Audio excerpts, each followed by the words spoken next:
संयुक्तं नित्यं ध्यायन्ति योगिनः कामदं मोक्षदं चैव ओंकाराय नमो नमः। अविरल शब्द घनौघ प्रक्षालित सकल भूतल कलंका मुनिविरपार्षद तीर्था सरस्वतीर्तनोदुरितम् अज्ञानतिमिरान्धानां ज्ञानाञ्जनशलाकया चक्षुरुन्मीलितं येन तस्मै श्रीगुरुवे नमः। परम गुरुभ्यो नमः परम्पराचार्य गुरुभ्यो नमः सकलकलुषविध्वंसकं श्रेयसां परिवर्धकं धर्मसम्बन्धकं भव्यजीवमनप्रतिबोधकारकमिदं शास्त्रं श्री कार्तिकेयान प्रेक्षानामधेयम् अस्य मूलग्रन्थकर्तारः श्री सर्वज्ञदेवाः तदुत्तरग्रन्थकर्तारः श्री गणधरदेवाः प्रतिगणधरदेवाः येषां वचोनुसारमासाद्य श्रीमद् आचार्य प्रवर श्री कार्तिकेय देवैर्विरचितं मंगलम भगवान वीरो मंगलम गौतमो गणे मंगलम कुंदकुंदाद्यो जैन धर्मोस्तु मंगलम सर्वमंगलमांगल्यम सर्वकल्याणकारकं प्रधानं सर्वधर्माणां जैनं जयतु शासनम् कोटिशतं द्वादशैव कोटो लक्षाणि शेतेस्त्रिदिकानि चैव पञ्चाशदष्टौ च सहस्रसङ्ख्यमेतत्श्रुतं पञ्चपदं नमामि। अरहन्त भासयत्तं गणहरदेवे गन्त्यं सम्मं प्रणमामि भक्तजुतो सुदनानमहो वयं शिरसा इच्छामि बन्ते सुदभक्ति कावसोगोदस्सालोचे अंग वंग पयनय पाउडय परियम सुत्त पड़माणोग पूगय चूलिया जेव सुत्त तय तुई धमकायम सैनिच कल मंचे में पूजे में वंदा में नमोम सामे दुख खो कमको बोहिलाओ सुगय गमनम समाय मरणम जनगुण संपत्ति होद मध्यम। अथ पौर्वाणिक स्वाध्याय वेलायाम श्रीमद् आचार्य भक्ति का योग सर्गम करोमि।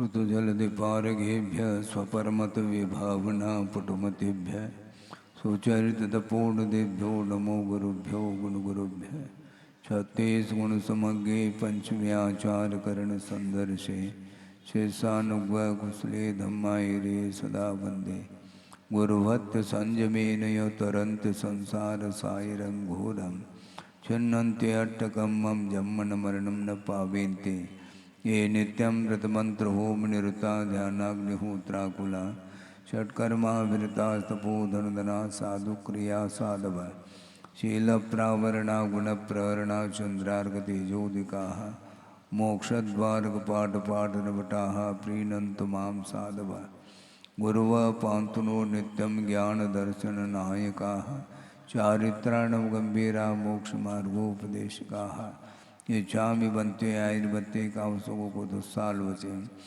सम्मनान सम्मदंसन समचर्जुत्तानं पंचम्याचाराणाम् आयुर्यानम् आयारादि स्मरानुपदेशानं वज्झायानं तिरयनुगुणपालुरयानं सोसानं सैनिचकलमंचे में पूजे में वंदा में नमों सामे दुख कहो कमको बोहिलाओ सुगय गमनम समाय मरणम जनगुण संपत्ति होद मध्यम तिहुवनतिलयं देवं वन्दिता तिहुवनिन्द परिपूज्यं ओचम अनुपेहावो भवीय जनानंद जननी वो।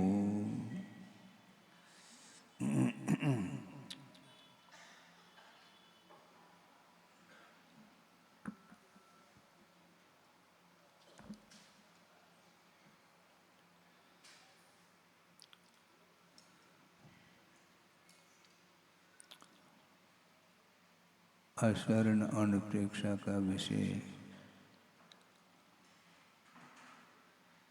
शरण लेने योग्य और शरण नहीं लेने योग्य क्या वस्तु है।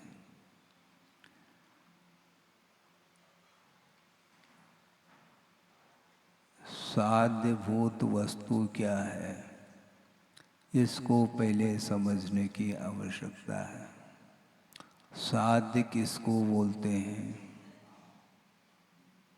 जिसको सिद्ध किया जाए उसका नाम साध्य माना जाता है। साधयितुम योग्यः साध्यः, जो साधने योग्य वस्तु है उसको साध्य बोलते हैं। और वह शुद्ध परमात्म तत्व ही हमारे लिए साध्य है, उपादेय है अथवा प्राप्तव्य है। और उसको साधना है तो उसके लिए साधन की भी बड़ी आवश्यकता होती है। साध्य तक पहुंचने के लिए हमें आलम्बन लेना है, जिसके आलम्बन से साध्य की उपलब्धि होती है। तो आपको क्या प्राप्त क्या करना है, आपके लिए प्राप्तव्य क्या है, क्या ग्रहण करने योग्य है? शुद्ध परमात्म तत्व को केंद्र में रख कर के उसकी उपलब्धि के लिए जो योग्य सामग्री है उसका आलम्बन लिया जाता है, जिसको शरणभूत सामग्री बोलते हैं। पंच परमेष्टि ये बहुत गंभीर विषय है कि आस्था का विषय भी हमें बनाना है। पंच परमेष्टि बहुत जल्दी विकल्प मन में आ सकता है।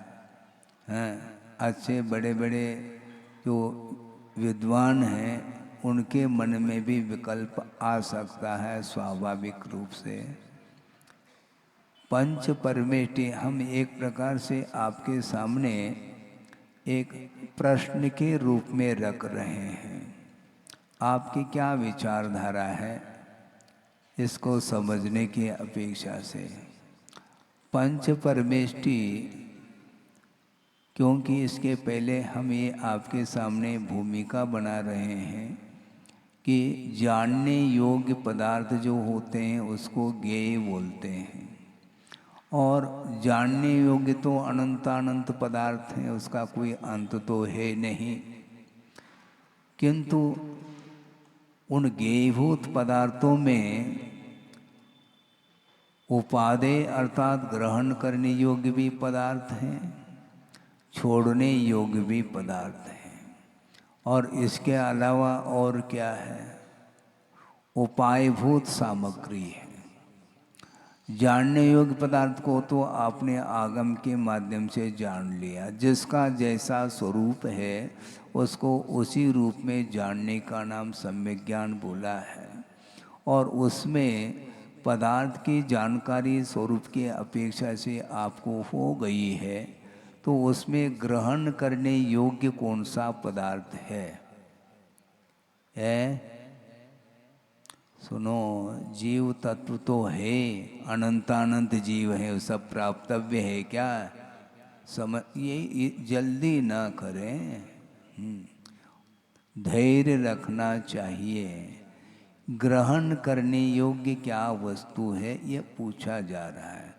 जीव तत्व के ऊपर श्रद्धान करना है, अन्य तत्वों के ऊपर भी हमें श्रद्धान करना है। जिन जिन पदार्थों का जो स्वरूप है वह आगम के आधार से उसका परिज्ञान कर लेना अनिवार्य होता है। ये ठीक है। कितने तत्व हैं? 7 तत्व हैं जीवादि को लेकर के। किंतु गुरुदेव ने ये कहा था 7 ही तत्व नहीं, एक और तत्व है। वो कौन सा है? और आज आगम में तो 7 ही तत्व पड़े हैं। 8वां तत्व कौन सा है? वो आत्म तत्व है। जीव तत्व में सभी जीव पदार्थ आ जाएंगे, किंतु उसमें आत्म तत्व जो है समस्त जीवों से अपना अस्तित्व पृथक रखता है। क्योंकि बहिर्दृष्टि से अपने आप की दृष्टि को अंतर्दृष्टि बनाने के लिए आत्म तत्व को प्रमुखता दी जाती है। क्योंकि अनंतानंत जीव हैं, उनका आपके साथ क्या संबंध है? सामान्य रूप से चेतना का संबंध है, महासत्ता की अपेक्षा से प्रत्येक जीव में चैतन्य व गुण पाया जाता है। इस अपेक्षा से उन जीवों में समानता पाई जाती है। किंतु साध्यभूत तत्व वह है जो आत्म तत्व है, और वह आत्म तत्व भी परमात्म तत्व के रूप में जब सामने आता है तो वही एकमात्र साध्यभूत तत्व माना जाता है। उस परमात्म तत्व को ही आचार्यों ने उपादेय के रूप में स्वीकार किया है। और प्रश्न ये होता है, ये तो प्राप्तव्य हो गया, उपादान अर्थात उपादेय का अर्थ ग्रहण करने योग्य हो गया, बाकी छोड़ने योग्य कौन से पदार्थ हैं? सुनो, वो तो बाकी सब ठीक है। हे भूत सामग्री, जिसके माध्यम से आत्मा का पतन होता है, उसका नाम हे तत्व कहा है। हे तत्व का अर्थ हमारे लिए ग्रहण करने योग्य नहीं है, वो प्राप्तव्य नहीं है, बल्कि संसार के विकास के लिए जो साधनभूत सामग्री है वो हे अर्थात छोड़ने योग्य है। जैसे जहर क्या है? छोड़ने योग्य है, और अमृत ग्रहण करने योग्य, इस प्रकार आप समझते हैं।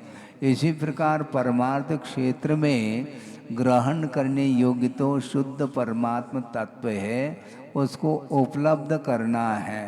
पर वस्तु को प्राप्त नहीं किया जा सकता, ये भी ध्यान रखें। तो शुद्ध परमेष्टि पर हैं क्या? स्वयं धीरे धीरे हम आ रहे हैं। अनंतानंत सिद्ध परमेष्टि हैं, जिनकी आराधना हम प्रतिपल कर रहे हैं, किंतु उनका हमारे साथ संबंध किस रूप में है? वो आराध्य हैं, आराधना करने योग्य हैं। उनकी आराधना क्यों की जाती है? क्योंकि अपने भीतर भी वह शुद्ध परमात्म तत्व शक्ति के रूप में विद्यमान है। उसको उद्घाटित करने के लिए पंच परमेष्टि का आलंबन लिया जा रहा है। इसी को उपाय बोलते हैं। पंच परमेष्टि को यदि हम स्वीकार करते हैं तो किस रूप में स्वीकार करते हैं?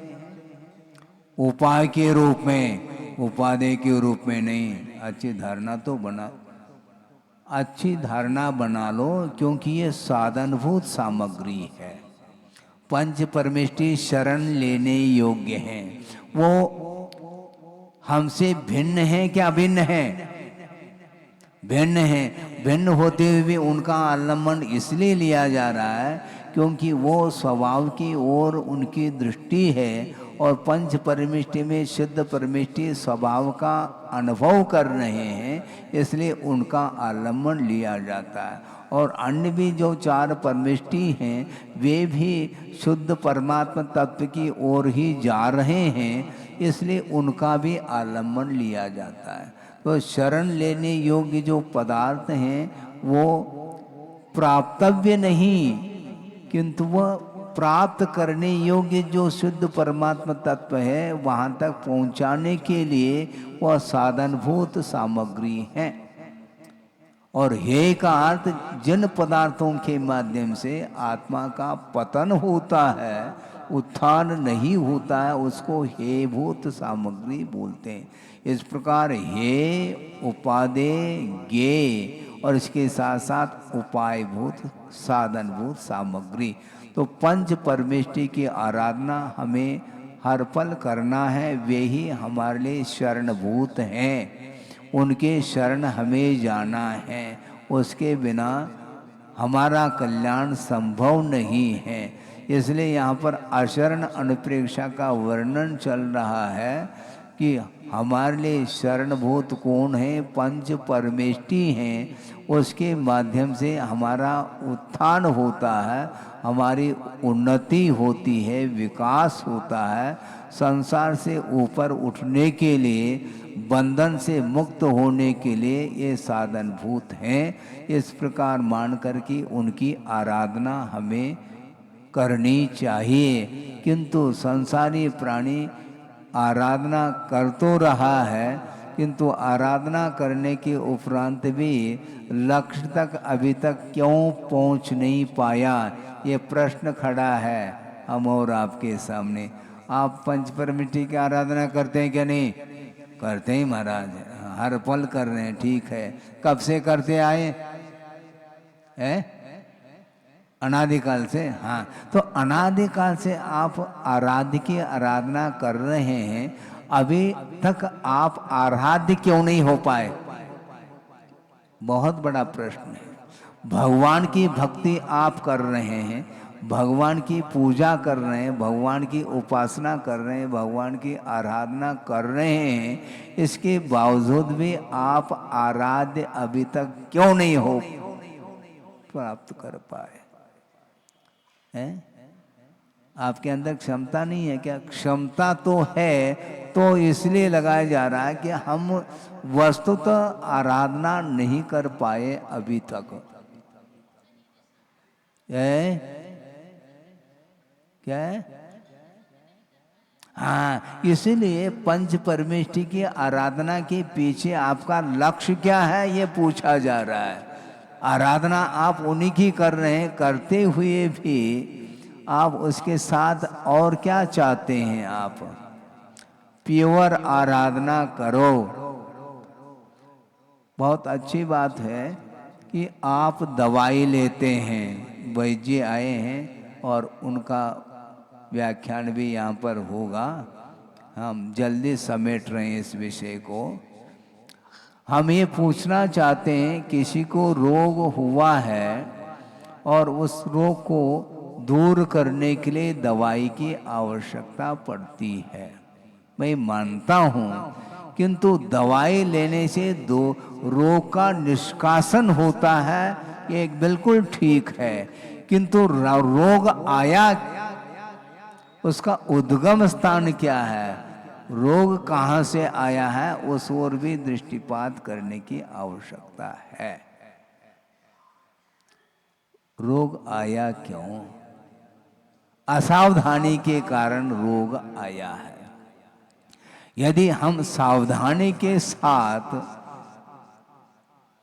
हम अपना जीवन यापन करते हैं, शरीर के लिए जो आवश्यक तत्व हैं उनका सेवन हम करते हैं और वो भी अनुपात से करते हैं, तो रोग आ ही नहीं सकता।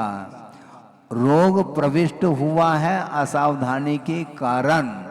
इसी को गुरुदेव ने कहा कि यह प्रज्ञापराध माना जाता है। ज्ञान का अपराध यानी असावधानी। ज्ञान आपके पास है, किंतु उसका हम सही दिशा की ओर उसका उपयोग नहीं कर पा रहे। सदुपयोग करना आवश्यक है। ज्ञान तो प्राप्त है पुण्य के उदय में, किंतु उसका जो दुरुपयोग करता है तो ज्ञान नष्ट हो जाता है। ज्ञान नष्ट क्यों होता है महाराज? किसके द्वारा? कई बार प्रसंग बनाया, फिर बना रहा हूँ, क्योंकि आप लोग तो भूल जाते हैं महाराज। भूलना तो स्वभाव है, अच्छी बात है। दुकान मकान की बातें तो भूल नहीं सकते आप, किंतु जो धार्मिक क्षेत्र में जो भी विषय आ जाता, बहुत जल्दी वह विषय विस्मृत होता है। कुंद कुंद भगवान का ये कहना है कि ज्ञान किसके द्वारा नष्ट होता है, तो उनका कहना है विषयानानम विनाशन्ति। पंचेंद्रिय के जो विषय हैं उसके माध्यम से ज्ञान नष्ट होता है, ऐसा कहा है। हाँ, और पंचेंद्रिय के विषय हे है, और हे हो करके भी बार बार उसी ओर उपयोग जाता है, जिसके कारण वह सम्यक ज्ञान नष्ट हो जाता है। सम्यक ज्ञान को नष्ट करने वाली और कोई भी सामग्री नहीं है, किंतु विषय सामग्री उसके माध्यम से ज्ञान समाप्त हो जाता है, ज्ञान के ऊपर और आवरण आ जाता है। पुरुषार्थ के माध्यम से आपने ज्ञान के ऊपर जो आवरण था उसको हटा दिया, पुनः असावधानी के कारण उसी सम्यक ज्ञान के ऊपर आवरण फिर आ जाता है, फिर आवरण को हटाने का पुरुषार्थ करना। इस प्रकार बार बार असावधानी के कारण, प्रमाद के कारण, आलस्य के कारण वह ज्ञान समाप्त होता चला जा रहा है। इसलिए ज्ञान का हमें सदुपयोग करना है, और ज्ञान का सदुपयोग हम करते हैं तो बहुत जल्दी आप भी आराध्य बन जाएंगे सबके लिए। इसलिए पंच परमेष्टि हमारे लिए उपायभूत है, इसलिए उनके शरण में जाने की आवश्यकता है। और इन पांच परमेष्टियों के अलावा अन्य जो भी सामग्री है उसका हमें आलंबन नहीं लेना है। महाराज फिर भोजन नहीं करेंगे क्या? पुनः वह विकल्प होने लगे। अभी तो महाराज आपने पांच परमेष्टि के शरण लेने की बात कही, अब भोजन नहीं लेंगे तो भगवान की आराधना कैसे कर पाएंगे? भगवान का भजन करना है तो कम से कम भोजन की आवश्यकता तो पड़ेगी। बिल्कुल ठीक है, किंतु उसको भी साधन के रूप में ही लेना चाहिए। आप औषधि लेते हैं? हाँ लेते हैं। अनुपात की क्या आवश्यकता है? मान लो वैद्य को पूछा कि वैद्य जी ये कोर्स कितना है दवाई लेने का, तो उन्होंने कहा कि 6 महीने का कोर्स है। तो वह मरीज कहता है कि डॉक्टर साहब कि ये 6 महीने की क्या आवश्यकता है, सिर दर्द होता है, हम एक ही दिन में ले लें तो ले, तुम्हारी मर्जी है, लेकिन एक दिन में यदि लेंगे तो वह जहर का काम करेगा, फिर वह औषधि दवाई नहीं मानी जाएगी। उसी प्रकार भोजन आपको लेना है तो किसके ऊपर लेना, क्या लेना, ऋतुमान के हिसाब से और बेहिसाब नहीं लेना, बस इतना है। वैद्य जी का इतना ही कहना है आपके लिए। वो बार बार निवेदन करेंगे कि आप यदि रोग से मुक्त होना चाहो तो कम से कम रोग के लिए निमंत्रण न दो। पहली बात, मान लो रोग आया भी है तो उसको निष्कासित करने के लिए वो दवाई लिख करके देते हैं, उसके साथ साथ परहेज भी रखने के लिए उनका बोलते कि नहीं, हाँ परहेज रखो, हम दवाई से परहेज रखते हैं। क्यों? दवाई कड़वी है, हाँ मीठी कोई वस्तु दे दे तो हम बेहिसाब ले लेंगे, लेकिन दवाई लेने के लिए वह कतराता है। ये ठीक नहीं है। रोग आया है उसके निष्कासन करने के लिए दवाई की आवश्यकता है, किंतु रोग जो आया है वह उसकी पुनरावृत्ति ना हो, इसके लिए अपने को सावधान रखने की आवश्यकता। इसलिए परमार्थ क्षेत्र में भी आचार्यों का यही कहना है, जो आश्रव हो रहा है कर्म का उसकी निर्जरा करने की अपेक्षा पहले संवर की ओर ध्यान देव। वह आश्रव हो कहाँ से रहा है, उसका उद्गम स्थान क्या है।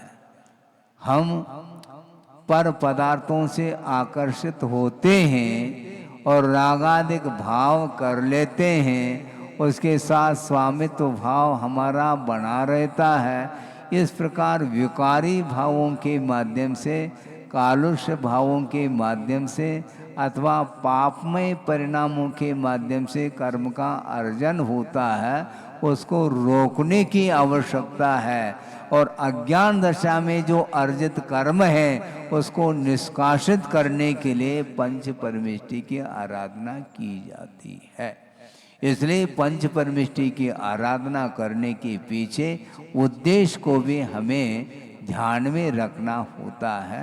भगवान, मैं आपकी आराधना इसलिए कर रहा हूँ कि अनंत काल से संसार में दुख उठाता आया, इसलिए इस दुख से अपने आप को दूर करने के लिए और अनंत सुख को प्राप्त करने के लिए मैं आपकी आराधना कर रहा हूँ। इसके अलावा हमारा और कोई भी प्रयोजन है ही नहीं। एक ही मात्र उद्देश्य है, तद्गुण लब्धये। भगवान, आपने जो गुण प्राप्त किया उनको प्राप्त मुझे भी करना है। तो वो सारे सारे आपको दे देंगे क्या गुण? हैं? भगवान यदि गुण देते चले जाएं तो आपके अंदर क्या है फिर? खाली है क्या? है? आपके अंदर क्या है? दोष ही दोष है क्या? नहीं, गुण अपने अंदर भी है, प्रभुत्व शक्ति अपने अंदर भी छिपी हुई है। उसको उद्घाटित करने का एकमात्र उद्देश्य है, उसके लिए पंच परमेष्टि का शरण आलम्बन लिया जाता है। इसको लेकर के ही यहाँ पर वर्णन किया जा रहा है। 9 बज गया है और आगे ये रोग से ग्रसित संसारी प्राणी हैं और रोग को दूर तो करना ही है, और जन्म जरा मृत्यु इससे ऊपर उठने के लिए प्रभु की आराधना, गुरु की आराधना की जा रही है। किंतु प्रभु और गुरु की आराधना करने के लिए यह शरीर भी एकमात्र सहयोग प्रदान करता है, क्योंकि शरीर माध्यम खलु धर्म साधनम कहा है।